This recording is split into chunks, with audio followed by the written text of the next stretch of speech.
که میلیونونه ګناهونه دې کړي وي، که دې ګناهونه د سمندر تر زګه هم ډیر وي، الله پاک ته ورستون شه، ټول ګناهونه دې بخي انشاءالله.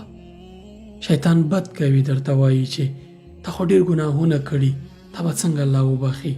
نه نه نه، د شیطان به نه منې، شیطان به په دې خوله باندې وهي او الله ته به ورستنېږي.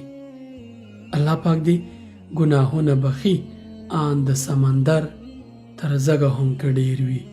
د الله پاک او د هغه رسول صلی الله علیه وسلم موږ ته ویلي، الله پاک وایي چې زما هغه بندگان چې په ځانونو باندې ظلم کړی دی، ولې زما له رحمته ناهیلي کیږي؟